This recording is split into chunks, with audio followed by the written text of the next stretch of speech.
Okay, so if you are this far along in the course, you can start calling yourself a mystic now because you understand all these things, but you're very easily able to just uncover your mystical experience. And you know that whatever you're looking at, if it's any kind of a thing at all, that it's not you. And we've had our first little tastes of nothingness, of zero. Now think about it. And we have, we have this the story of the left brain and right brain too. It's kind of like that's what's kind of led us into this experience with each other. Buddha never had this. And so all of the things that he talks about is coming from an experience of just what it's like to access this nothingness inside us.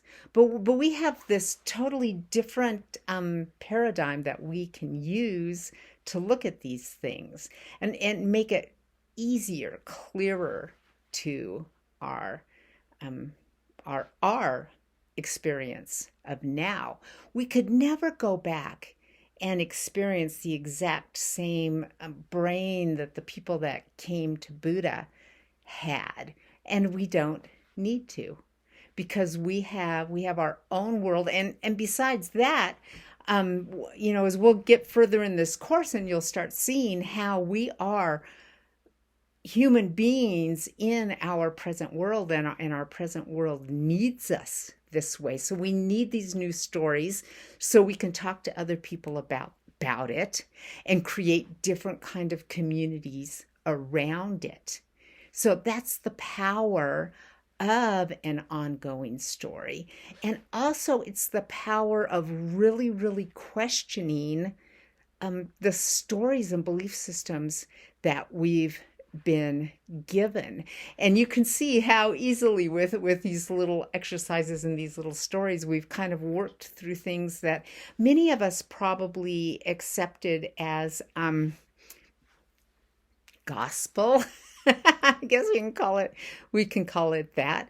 One of the stories is the fact that enlightenment is very, very difficult, and you have to go through years and years and years, yeah, lifetimes and lifetimes in order to become enlightened.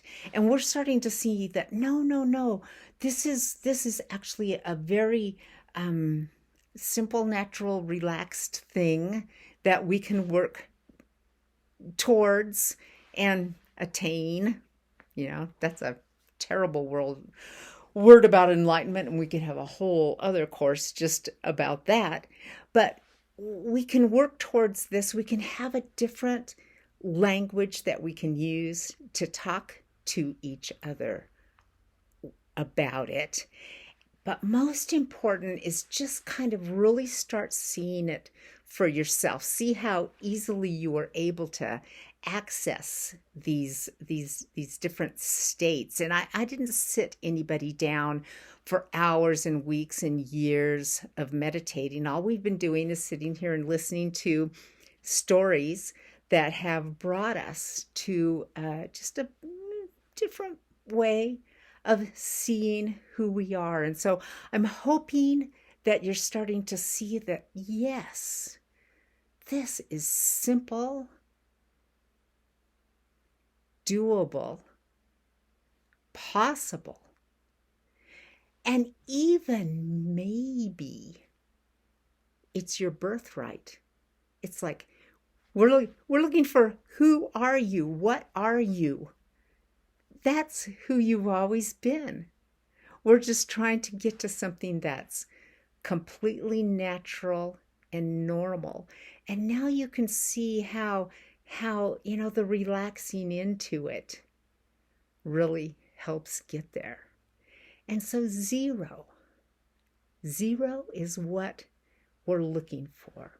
Before we start the next video, do stop and just kind of think about zero a little bit. Why did it take,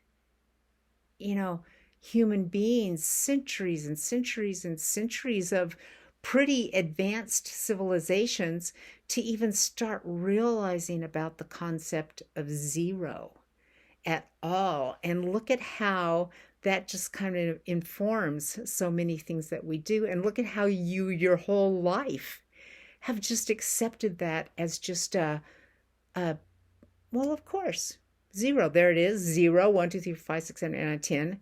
0, -1, -2, -3, 0.